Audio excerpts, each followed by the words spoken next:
जय जय जय प्रिय भारत जनयित्री दिव्यधात्री। जय जय जय प्रिय भारत जनयित्री दिव्यधात्री। जय जय जय शत सहस्र नर नारी हृदय नेत्री। जय जय जय शत सहस्र नर नारी हृदय नेत्री। जय जय जय प्रिय भारत जनयित्री दिव्यधात्री।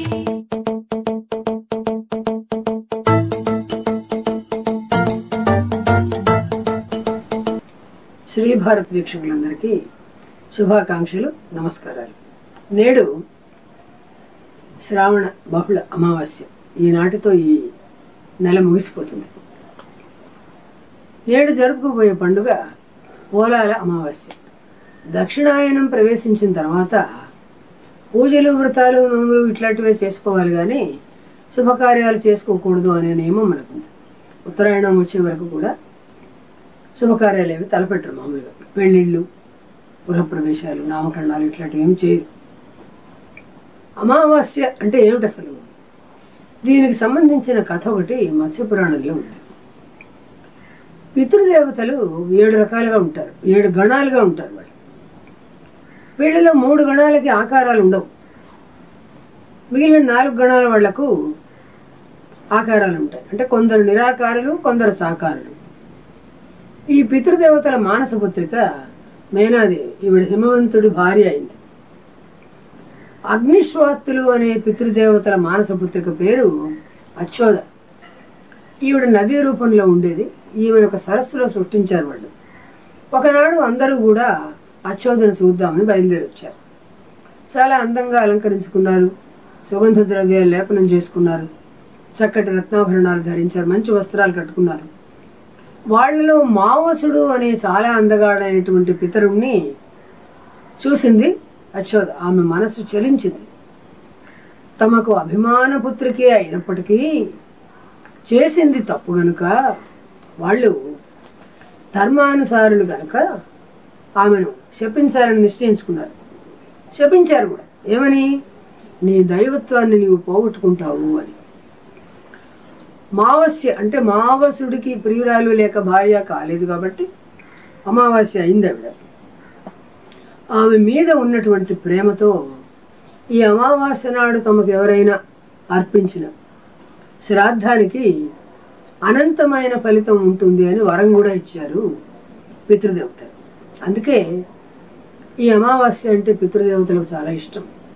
ప్రతి అమావాస్య నాడు తిలోదకాలు ఇవ్వడం మనం చూస్తూ ఉంటాం కదా. మహాలయ పక్షాలు మొదలైన వాటిలో విశేషంగా చాలా శ్రద్ధగా శ్రాద్ధాలు చేస్తూ ఉంటారు. ఈ పితృదేవతల వల్ల కలిగే లాభం ఏమిటి అంటే, వీళ్ళందరూ ప్రాణులకు అమితమైన సమర్థతని, చైతన్యాన్ని ప్రసాదిస్తూ ఉంటారు. అందుకే వీళ్ళ పట్ల ఏ పనులు చేసినా చాలా శ్రద్ధగా నిర్వర్తించాలి అంటారు.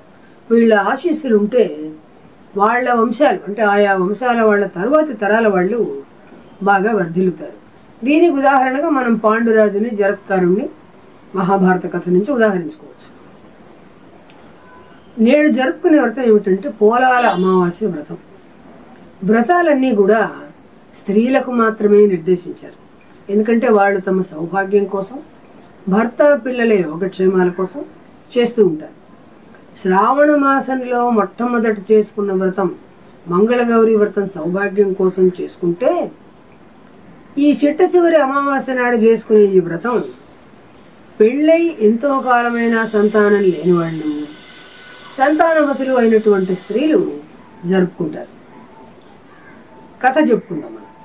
పూర్వం పిల్లలమర్రి అనే గ్రామంలో సంతాన రామావధానులు అనే బ్రాహ్మణ పండితుడు ఉండేవాడు. ఇతనికి 7 అబ్బాయిలు. 7 పెళ్లిళ్ళు చేసి 7 కోడళ్ళని తెచ్చుకున్నాడు. మొదటి 6 కోడళ్లకు బాగా పిల్లలు పుట్టారు. చిట్ట చివరి కోడలైనటువంటి సుగుణ గర్భం ధరించడం, ప్రసవించడం, పుట్టిన బిడ్డ మరణించడం ఇట్లా జరుగుతూ వచ్చింది. వీళ్ళకేమిటి, ఈ పోలాల అమావాస్య వ్రతం జరుపుకోవాలని 6 కోడళ్ళకి అత్తగారికి కోరిక. కానీ ఈ సుగుణకి పిల్లవాడు పుట్టడం, మరణించడంతో వీళ్ళు చేసుకోలేకపోయారు 6 ఏళ్ల పాటు. అందుకని వీళ్ళందరికీ సుగుణ మీద గుర్రుగా ఉండేది. సూటి పోటీ మాటలని ఆమెను నొప్పిస్తూ ఉండేవాడు. ఆమె కూడా తన దౌర్భాగ్యానికి పాపం చాలా విచారిస్తూ ఉండేది.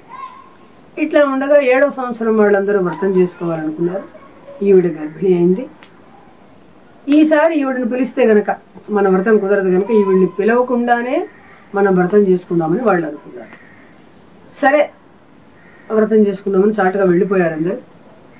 పెద్ద కోడలు నిర్ణయించుకున్న సంగతి తెలిసి ఈవిడ కూడా బాధపడింది. సరిగ్గా అమావాస్య నాడే ఈవిడ ప్రసవించింది. ఆ బిడ్డ కూడా మరణించాడు. ఏమీ చేయలేక వ్రతం చేసుకోవాలన్న కోరికని ఆపుకోలేక ఈవిడ మరణించిన బిడ్డని ఇంట్లోనే దాచేసి ఒక బట్టల మూటను కడుపు చుట్టూ కట్టుకుని ఎవరికి అనుమానం రానియకుండా మిగిలిన కోడళ్ళందరితోటి వెళ్ళి ఆ వ్రతం పూర్తి చేసుకుని ఇంటికి వచ్చింది. ఆ రాత్రి ఇంటికి వచ్చిన తర్వాత మరణించిన బిడ్డ దేహాన్ని భుజం మీద వేసుకుని శ్మశానానికి వెళ్ళింది. మునపటి 6 పిల్లల సమాధులు ఎక్కడున్నాయో అక్కడే ఈ బిడ్డ కూడా సమాధి కట్టింది. తర్వాత తన దురదృష్టానికి పెద్దగా ఏడవసాగింది. ఆ సమయానికే పోలాలమ్మ దేవి గ్రామదేవత ఆవిడ సంచారానికి వచ్చింది. ఈవిడ దుఃఖం చూసింది. ఏమ్మా ఎందుకు ఏడుస్తున్నావు అని అడిగితే ఈమె తన కన్నీటి గాథ చెప్పింది. అది విన్న తల్లికి జాలి కలిగింది. సరే తల్లి, నీవు బాధపడకు, నీ పుత్రుల సమాధుల దగ్గరికి వెళ్ళు. ఎవరెవరికి ఏ ఏ పేర్లు పెట్టాలి అనుకున్నావో ఆయా పేర్లతో ఆ పిల్లలను పిలువు. తర్వాత ఏం జరుగుతుందో చూడమ్మా, నేను వెళ్ళొస్తానని ఆవిడ వెళ్ళిపోయింది. అనుమానం కలిగింది ఈవిడికి. ఈవిడ ఇట్లా చెప్పి వెళ్ళింది ఏమిటి, కానీ చూద్దాం మన అదృష్టం ఎట్లా ఉందో అని అక్కడికి వెళ్ళి ఒక్కొక్కరిని పిలిచింది. పిలుస్తుండగానే పిల్లలందరూ సమాధుల్లోంచి లేచి బయటకు వచ్చారు. చిన్న బిడ్డ లేచి కాళ్ళు చేతులు కొట్టుకుంటున్నాడు. వరుసగా 7 ఏళ్ళు, 6 ఏళ్ళు, 5 ఏళ్ళు, 4 ఏళ్ళు, 3 ఏళ్ళు, 2 ఏళ్ళు, 1 ఏడు, 6 ఏళ్ళు పిల్లలు. ఇప్పుడు చేతి బిడ్డ అందరినీ తీసుకుని అందరూ అమ్మ అమ్మ అంటూ వచ్చి కౌగిలించుకున్నారు. పరమానందంతో 7 పిల్లల్ని వెంట పెట్టుకుని ఇంటికి పోయింది. 7 పిల్లలతో ఇంటికి వస్తున్న సుగుణం చూసి తోడుకోడళ్ళు, అత్తగారు, మామగారు అందరూ ఆశ్చర్యపోయారు. అన్నదమ్మలు కూడా ఆశ్చర్యపోయారు. ఇదేమిటిది ఇట్లా జరిగింది, ఎవరమ్మా వీళ్ళన్నారు. వీళ్ళందరూ నా పిల్లలే అంది. ఏం జరిగిందంటే చెప్పింది, ఇట్లా నేను బాధపడుతున్నాను, నిన్న కూడా ఇట్లాగే జరిగింది, కానీ వ్రతం చేసుకోవాలన్న కోరిక ఆపుకోలేక నేను పిల్లవాడిని దాచేసి ఇట్లా వచ్చాను. అమ్మవారు నన్ను అనుగ్రహించిన కనుక అందరు పిల్లలు బతికారు అని చెప్పింది అనమాట. ఇక దాంతో వాళ్ళందరూ ఆనందించారు. ఇంటి నిండా పిల్లలే, వాళ్లకు పిల్లలే, ఈమెకు పిల్లలే. చాలా ఆనందించి ప్రతి శ్రావణ అమావాస్య నాడు వ్రతాన్ని చేసుకోవడం మొదలుపెట్టారు. పోలాలమ్మ దయతో బ్రతికారు కాబట్టి ఈ అమావాస్యకు పోలాల అమావాస్య అని పేరు వచ్చింది. ఒక కందపిలకను పూజిస్తారు, పసుపు తోరాలు కడతారు. కందపిలక మీద మంగళగౌరిని కానీ సంతాన లక్ష్మిని కానీ ఆహ్వానించి పూజలు చేస్తారు. 9 పూర్ణం బూరెలు నైవేద్యం పెట్టి ఒక పెద్ద ముత్తైదుకు బట్టలు పెట్టి సంతుష్టిగా భోజనం పెట్టి బట్టలు పెట్టి ఈ బూరెలన్నీ వాయనం ఇచ్చి ఆమె ఆశీర్వాదం తీసుకుంటుంటారు. పూర్ణం బూరెలు పూర్ణ గర్భానికి సంకేతం. లోపలి పూర్ణం బిడ్డకు సంకేతం. స్త్రీకి మాతృత్వం అంటే అంత మధురిమ, తీయనది ఆ మాతృత్వం కనుక వీటితోటి పోలిక చెప్పారు. కంద పిలక కూడా అంతే. కంద మొక్కకి చాలా పిలకలు వస్తాయి అంటే అది కూడా సంతానవతి కదా, బహుసంతానవతి అని అంతరార్థం. నేడు శ్రావణ మాసం చివరి రోజు, దక్షిణాయనం నడుస్తున్నది. పూజలు వ్రతాలకు విశేషమైన రోజులని చెప్పుకున్నాం కదా. ఈ నెలలో జరిగిన మనం జరుపుకున్నటువంటి 12 పండుగలు కూడా నోములు వ్రతాలతో కలిసి ఎక్కువ భాగం పిల్లల కోసం జరిపేవే. అందువల్ల ఈ నెలను శ్రావణ మాసం, మాధవ మాసం, లక్ష్మీ మాసం, గౌరీ మాసం అని రకరకాలుగా పిలుస్తారు. పిల్లల కోసం చేసుకుంటారు కనుక దీన్ని బాలల మాసం లేదా బాలలున్న తల్లుల మాసం అని కూడా పిలవాలని చెప్పి నేను అనుకుంటున్నాను. తర్వాత రాబోతున్నటువంటి భాద్రపద మాసంలో ఇక తర్వాత వరుసగా పండుగలే ఉంటాయి. పండుగలంటే కుటుంబాలన్నీ కలిసి ఒక చోట చేరి సంతోషంగా తమ ఆత్మీయతను, బాంధవ్యాన్ని, ప్రేమలను పంచుకోవడం కనుక అందరూ కూడా ఆ విధంగా పంచుకుంటూ ప్రేమలు మెల్లిగా పెంచుకుంటూ వెళ్ళాలని, భారతదేశంలో ప్రేమ అనే ఒక అమృతాన్ని అందరికీ పంచి అందరి మనస్సులు రాగరంజితం చేయాలని, దానికి మనం చేసుకుంటున్న వ్రతాల్లో ఏ ఏ దేవతలనైతే పూజిస్తున్నామో వాళ్ళందరూ కూడా మనతో పాటు మన భారతదేశం మీద కూడా తమ కరుణామృతాన్ని కురిపించాలని ప్రార్థించుకుంటున్నాను. నమస్కారం.